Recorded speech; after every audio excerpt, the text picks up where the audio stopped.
Saúde e bem-estar. Viva de forma saudável e agradável. Realização Grande FM. Olá, eu sou Paulo Wagner. Seja bem-vindo a este episódio do podcast Saúde e Bem-Estar, que fala de um tema bastante atual e preocupante. Vamos falar de adultização infantil e uso de telas por nossas crianças.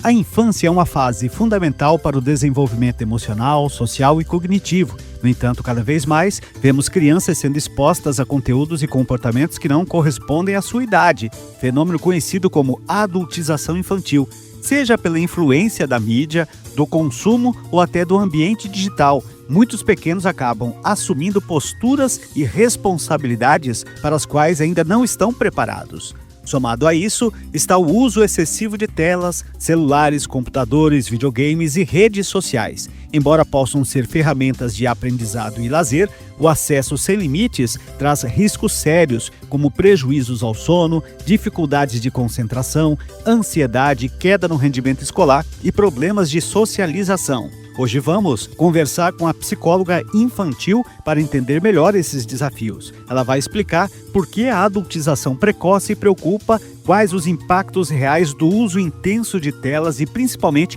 como os pais e responsáveis podem proteger suas crianças nesse cenário cada vez mais digitalizado. Então fique com a gente, o nosso podcast Saúde e Bem-Estar, Infância em Risco, Adultização e Excesso de Telas está entrando no ar e esperamos que você aproveite este conteúdo.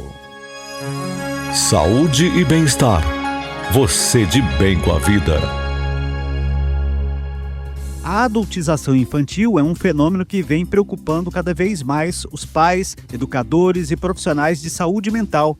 Ele acontece quando crianças são expostas precocemente a situações, comportamentos e responsabilidades que pertencem ao mundo adulto, fazendo com que percam etapas importantes da infância.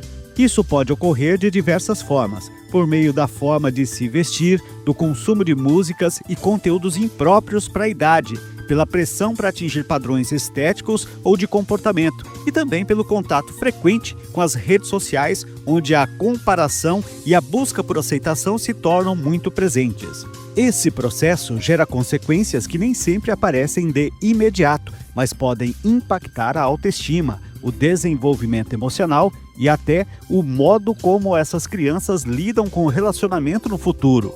Ao pular etapas, elas deixam de viver experiências essenciais como o brincar livre, a imaginação, a convivência com outras crianças e o aprendizado gradual das responsabilidades. O papel da família e da escola é fundamental nesse contexto, oferecendo um ambiente seguro, com estímulos adequados para cada fase e protegendo a criança de pressões que não correspondem à sua idade. Afinal, preservar a infância é dar a novas gerações a chance de crescerem de forma saudável e equilibrada. Na conversa com a gente, a Vânia Consuelo Gotardo, psicóloga há mais de 20 anos, orientadora de pais e famílias, pós-graduada em psicologia familiar, atualmente atendendo em clínica particular adultos, pais, casais e famílias, tanto na modalidade presencial como online, começa falando de como podemos pensar na organização e forma de limites que podemos colocar aos nossos filhos no dia a dia com relação ao uso de telas. Vamos conferir? Bem, então assim, a gente tem hoje a tecnologia, como eu havia falado para você antigamente, né, a rádio a gente usava de outra forma, hoje a gente pode usar tanto pelos meios tecnológicos como a comunicação, isso vai enriquecendo muito, né, o ser humano e a gente precisa estar se atualizando. Porém, a criança especialmente, ela não tem todo o desenvolvimento dela formado para receber toda a tecnologia que um adulto que já tem todas as capacidades mentais, físicas e cognitivas formadas, né, para identificar aquilo que é certo, aquilo que é errado, aquilo que é em excesso, aquilo que não é. Uma coisa que é interessante a gente colocar, Paulo, que até na outra vez que eu vim, devido ao curto tempo não deu para colocar, mas assim, a gente precisa entender como funciona o vício com a tecnologia, né? Então, quero explicar até uma forma meio científica, mas a gente precisa entender. Então, o que acontece? O nosso cérebro, ele se vicia muito rapidamente com a descarga de dopamina. Então, quando o estímulo da tela, ele é jogado no cérebro, justamente porque ele tem muitas informações ali, né? São cores, são respostas rápidas, então aquilo vai estimulando muito mais ativamente o nosso cérebro. Consequentemente, há uma descarga muito maior de dopamina. Para uma criança que está com o cérebro em formação, essa descarga, ela é num nível muito elevado e talvez até desproporcional ao seu desenvolvimento normal. Sim. O que vai acontecer? Aquilo que naturalmente a criança veria como interessante, como curioso dentro da realidade, ela não vai mais observar. Sim. Por quê? Porque ela ficou refém dessa descarga maior de dopamina. Então, ela não se interessa mais por aquilo que é calmo, que é tranquilo, que é natural, que a realidade mesmo coloca. Então, ela vai sempre procurar esse excesso. Consequentemente, isso, assim, só para finalizar, abre uma tendência muito maior a vícios. Eu ia dizer isso, porque cada vez mais você vai buscando, até aquilo que num primeiro momento te satisfaz, eu estou falando isso na questão da criança. Sim. Daqui a pouco já não se satisfaz mais, você vai tentando escalar cada vez mais isso, né? Isso. E aí, quer dizer, para uma criança, por que muitas mães falam assim, poxa, mas o meu filho parece que ele está numa abstinência? De fato, porque o cérebro ficou condicionado àquela quantidade de estímulo. Sim. Então, se nós que somos adultos, às vezes a gente não tem que se policiar, Sim. né, Paulo? Assim, olha, vou usar o celular até dar horário, eu não vou dormir com o celular, Então, se nós temos essa dificuldade, imagina uma criança, né, que não tem esse limite pré-estabelecido. E o pior, além do cérebro ficar condicionado e refém, né, com maior tendência a vícios, ele vai tendo dificuldades maiores de absorver informações boas. Então, hoje mesmo, né, a gente tem assim até uma confusão entre alguns diagnósticos. Por exemplo, é muito falado do TDAH, né, da hiperatividade, do déficit de atenção. E às vezes é confundido. Não que não exista, claro que nós temos, eu acho que tem aumentado inclusive muito, né, o índice de crianças com déficit de atenção e TDAH, mas o uso de telas às vezes confunde com esses diagnósticos, porque os sintomas são muito parecidos. A presença das telas no dia a dia das famílias é inevitável. Tablets, celulares, videogames e computadores fazem parte da rotina de crianças e adolescentes e podem até ser aliados da educação e no lazer. No entanto, quando usados sem moderação, esses recursos trazem riscos sérios para o desenvolvimento físico e emocional. Pesquisas apontam que o tempo excessivo diante das telas pode causar alterações do sono, prejudicar a atenção e a concentração, estimular o sedentarismo e aumentar o risco de problemas de saúde como obesidade e dores musculares. Além disso, há impactos sociais e psicológicos, isolamento, dificuldade de interação presencial e sintomas de ansiedade ou depressão. Outro ponto importante é a exposição a conteúdos inadequados. Crianças e adolescentes que ainda não têm maturidade para filtrar informações podem ser influenciados por modelos de comportamento, padrões estéticos e até práticas perigosas. A velocidade e a intensidade do que se vê na internet também pode gerar frustração e uma sensação de estar sempre atrás dos outros, o que pesa na autoestima. Por isso não se trata de eliminar a tecnologia da vida das crianças, mas sim de ensinar um uso consciente e equilibrado. Limites claros, supervisão dos pais e incentivo a outras atividades como esportes, leitura e convivência familiar são estratégias fundamentais para que as telas sejam usadas como ferramenta de aprendizado e não como ameaça ao bem-estar. Ainda falando sobre os limites que pais e responsáveis devem impor às crianças, tanto em uso de telas, mas também em produção de conteúdo, a psicóloga Vânia Gotardo explicou por que a precocidade nesse processo pode afetar o desenvolvimento da criança por toda a vida. Ouça o que diz a profissional. Até os 7 anos de idade, o que acontece? A criança não tem a razão formada. O que significa isso? Ela não tem toda a inteligência dela voltada para discernir esses limites. Então, por exemplo, a criança não vai entender ainda o que é o certo ou o errado. Isso vai acontecer a partir dos 7 anos.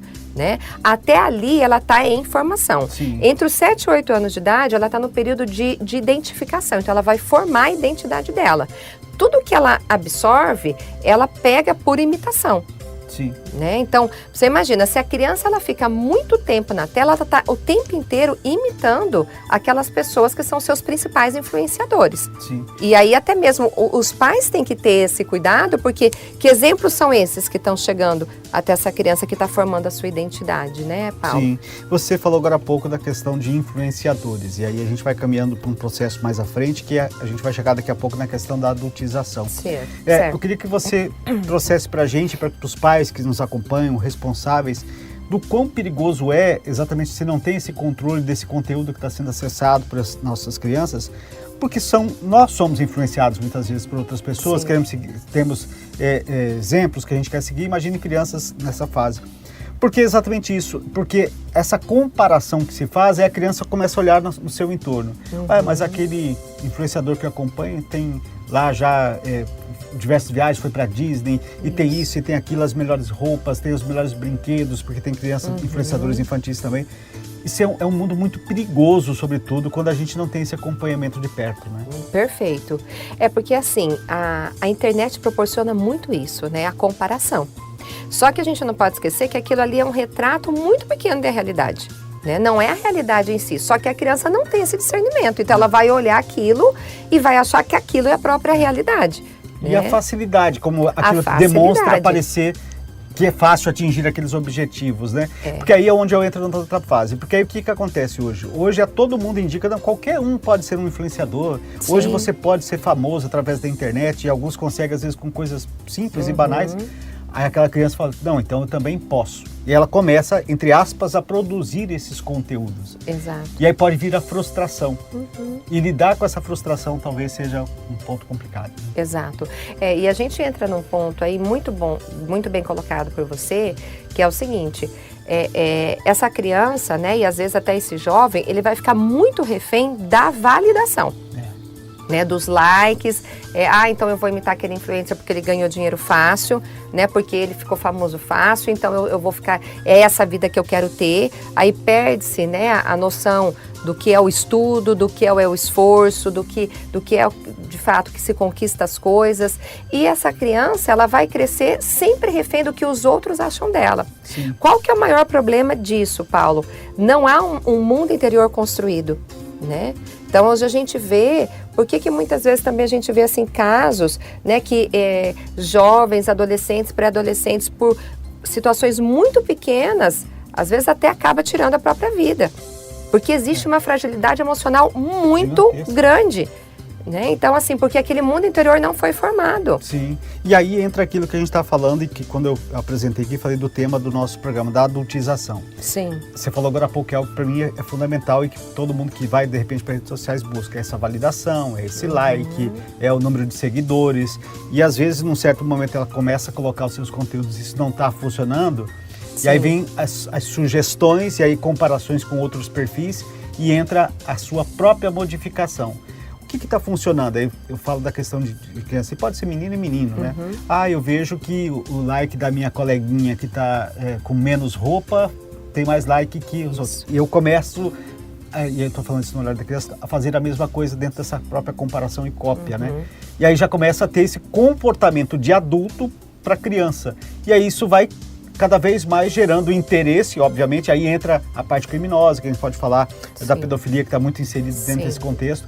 E é isso tudo que faz com que essa criança, às vezes, entre num mundo, digamos assim, mais tenebroso, né? Isso, exato. E aí é um risco muito grande, né? Porque, assim, essa intenção de curtidas, de likes, de validação a qualquer custo, vai fazendo com que a criança, que como nós já falamos aqui, que não tem ainda toda essa consciência formada, ela se deixa ser vendida por muito pouco.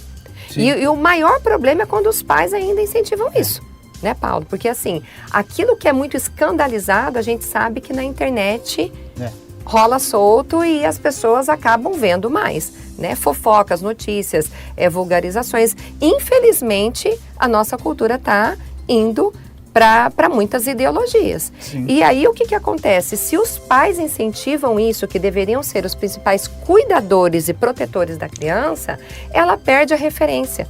Né? Ela perde o senso de proteção sobre ela perde o senso de família, ela perde, ela já não sabe, né? Que mundo é esse que ela está entrando. E é tão interessante isso que você coloca, e não precisa nem necessariamente ser conteúdos apelativos, né? Por exemplo, às vezes eu estou lá navegando nas redes sociais e eu me deparo com vídeos de pais mostrando habilidades das crianças, né? Hoje as crianças têm muitas habilidades, umas mais desenvolvidas que as outras, e essas habilidades são demonstradas. Esse conteúdo teoricamente inofensivo não deixa de ser uma utilização dessa criança dentro das plataformas, né? Sim. A gente diz o seguinte, que o que puder fazer para evitar a exposição dessa criança, melhor. Né? É claro que às vezes o pai ou a mãe não tem a intenção de ficar expondo dessa forma como a gente falou, né? De uma forma tão sexualizada, mas pensa que tem que ter um cuidado. Né? Tem que ter um cuidado, porque aquela criança está sendo exposta, né? Às vezes, será que eu estou querendo postar essa criança? É mais porque eu estou querendo, de fato, divulgar a habilidade dela, ou estou querendo like para mim? Né? Eu estou querendo a validação para mim enquanto pais, né? Porque isso que gera daí uma distorção da imagem, né, que é colocada da criança diante de uma validação que é minha. Então, fica muito confuso tudo isso. Proteger as crianças dos riscos da adultização precoce e do uso excessivo de telas não é tarefa simples, mas é um papel indispensável da família. Isso começa pelo exemplo. Não adianta estabelecer regras rígidas para os filhos se os adultos passam a maior parte do tempo conectados. Quando os pais demonstram um equilíbrio no próprio uso da tecnologia, transmitem uma mensagem prática e muito mais eficiente do que apenas impor limites. Além disso, acompanhar de perto o que as crianças acessam é essencial. Isso significa conhecer os jogos, canais, influenciadores e redes sociais que fazem parte do dia a dia delas. O diálogo deve estar sempre aberto, permitindo que os filhos sintam confiança para falar sobre o que veem e vivenciam no ambiente digital. Propor alternativas fora das telas é outro caminho importante. Incentivar atividades físicas, brincadeiras em família, passeios culturais e momentos de leitura ajuda a diversificar os estímulos e reduz a dependência da tecnologia. Vale lembrar que impor limites não significa restringir totalmente. A ideia é ensinar responsabilidade e uso consciente, para que a criança aprenda a lidar com o mundo digital de forma saudável e crítica. Ao oferecer presença, atenção e acompanhamento, os pais criam laços mais fortes com os filhos e contribuem para que cresçam seguros, com a infância preservada e preparados para os desafios do futuro. Fechando sua conversa com a gente, a Vânia Consuelo Gotardo, psicóloga infantil, apontou possíveis soluções para verdadeiramente protegermos nossas crianças e adolescentes, além de dar dicas para termos uma sociedade melhor no futuro, tendo a tecnologia como nossa aliada e não como um risco. Vamos conferir. Acho que é exatamente isso, né? Falta essa lei, falta regulamentação. Acredito que a coisa está muito solta, só que está tomando uma proporção que vem trazer justamente o que o vídeo do Felca trouxe, que está trazendo uma proporção desmedida, afetando de forma muito danosa, né, as nossas crianças, as famílias, e acho que precisa dessa regulamentação. Só que a gente também não pode esperar só o Estado. Sim. A gente não pode só esperar as leis governamentais. Então, as famílias, igual você falou, Vânia, então é um momento de olhar mais para os pais? Sim, as famílias têm que puxar a responsabilidade para si.